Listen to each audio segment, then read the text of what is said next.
But ಈ 4 ಜನ handle ಮಾಡ್ತಾ ಇರೋದ್ರಿಂದನೇ ಕೆಲಸಗಳು ನಿಧಾನ ಆಗ್ತಾ ಇದೆಯಾ ಹೆಂಗೆ ಸರ್? ಆ 4 ಜನ ಅನ್ನೋದಕ್ಕಿಂತ ಈ ದುಡ್ಡು ಎಲ್ಲಿ ಹೋಗ್ತಾ ಇದೆ.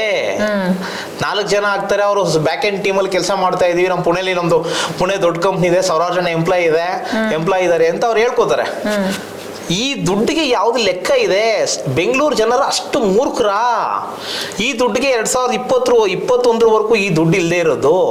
ಇವಾಗ ಇದ್ದಕ್ಕಿದ್ದಂಗೆ ಏನಕ್ಕೆ ಬಂತು ಪ್ಲಾನ್ ಚೆಕ್ ಟೂಲು? ಈ ಸಾಫ್ಟ್ವೇರ್ ಬಂದ್ಮೇಲೆ ಈ ಫೀಸ್ ಬಂದಿರೋದಾ?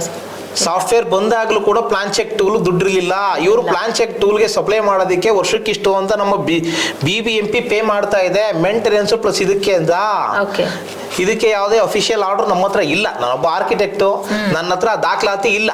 ನನ್ನ ಹತ್ರ ಈ ರೋಲ್ ಬಡಿ ಚಾರ್ಜ್ ನಾನು ಕಟ್ತಾ ಇರೋ ದುಡ್ಡು ನಾನೇನು ನನ್ನ ಪಾಕೆಟ್ ನಿಂದ ಕಟ್ಟಲ್ಲ. ನಾನೇನ್ ಮಾಡ್ತೀವಿ ಸರ್, ರೋಲ್ ಬಡಿ ಚಾರ್ಜ್ ಕಟ್ಟಬೇಡಿ ಅಂತ ಜನಗಳಿಗೆ ಹೇಳ್ತೀವಿ. ಜನಗಳು ಹೇಳ್ತಾರೆ, ಸರ್ ಇದು ಯಾವ್ದು ಸರ್ ಇದು ಕಟ್ಟಲೇಬೇಕು ಸರ್ ಬಿಫೋರ್ ಸಬ್ಮಿಷನ್, ಇದನ್ನ ಕಟ್ಟಿದ್ರೆ ನೀವು ಫೈಲ್ ಸಬ್ಮಿಟ್ ಆಗೋದು. ರೆಸಿಪ್ಟ್ ಕೊಡ್ತಾರೆ ಸರ್ ಕಟ್ಟಿದ್ರೆ? ಅದು ಈ ತರ ರೆಸಿಪ್ಟ್ ಕೊಡ್ತಾರೆ. ಈ ರೆಸಿಪ್ಟ್ ಬಂದು ಪುಣೆ ಟವರ್ಸ್ ಇರುತ್ತೆ address. Pune towers opposite royal Enfield showroom, banner road Pune ಅಂತ ನಂಬರ್ ಇರುತ್ತೆ, ಅಡ್ರೆಸ್ ಇರುತ್ತೆ. ಇವ್ರು GST ಹಾಕ್ತಾರೆ, ನಮ್ಮ ಹತ್ರ ಕಲೆಕ್ಟ್ ಮಾಡ್ಕೊಳ್ಳೋದು. ಇವರು ಕ್ಲೈಂಟ್ ಹೆಸರು ಯಾವುದೇ, ನಾವು ಈಗ ಪ್ರಾಜೆಕ್ಟ್ ನಂಬರ್ 17 ಪ್ರಾಜೆಕ್ಟ್ ನಂಬರ್ ಆಗುತ್ತೆ ಅಂತ ಅನ್ಕೊಳ್ಳಿ, ಯಾವುದೇ ಪ್ರಾಜೆಕ್ಟ್ ನಂಬರ್ ಮೆನ್ಷನ್ ಮಾಡಲ್ಲ. ಯಾವ ಕ್ಲೈಂಟ್ಗೆ ಇದ್ ಮಾಡ್ತಾ ಇದೀವಿ ಅಂತ ಮೆನ್ಷನ್ ಮಾಡಲ್ಲ. ಇವರು ದುಡ್ಡು ತಗೊಂಡಿದ್ದಕ್ಕೆ ಮಾತ್ರ ರೆಸಿಪ್ಟ್ ಕೊಡ್ತಾರೆ. ಇದಕ್ಕೆ ಏನಕ್ಕೆ ತಗೊಂಡಿದ್ದೀನಿ, ಏನಕ್ಕೆ ಬಿಟ್ಟಿದ್ದೀನಿ, ಅದು ಏನೋ ಗ್ರೇಟರ್ ಬೆಂಗಳೂರು ಡಿಸ್ಕ್ರಿಪ್ಷನ್.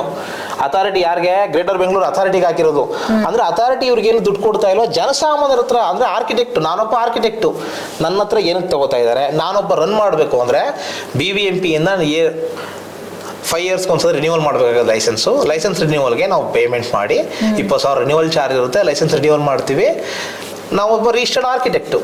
ನಮ್ಗೇನಾಗುತ್ತೆ, ಒಂದು ಪ್ಲಾನ್ ಚೆಕ್ ಟೂಲ್ಗೆ ದುಡ್ಡು ಕೊಡಬೇಕು ಅಂದ್ರೆ ಇದೇ ತರ ನಾವು ಮ್ಯಾನ್ಯುವಲ್ ಫೈಲ್ಸ್ BF ಮಾಡ್ತೀವಿ, BI ಮಾಡ್ತೀವಿ, STRR ಮಾಡ್ತೀವಿ, BMI CPA ಮಾಡ್ತೀವಿ. ಯಾವುದೇ ಕಡೆನೂ ಕೂಡ ಈ ತರ ಸಾಫ್ಟ್ವೇರ್ಗೆ ಅಂತ ಯಾವುದು ದುಡ್ಡಿಲ್ಲ.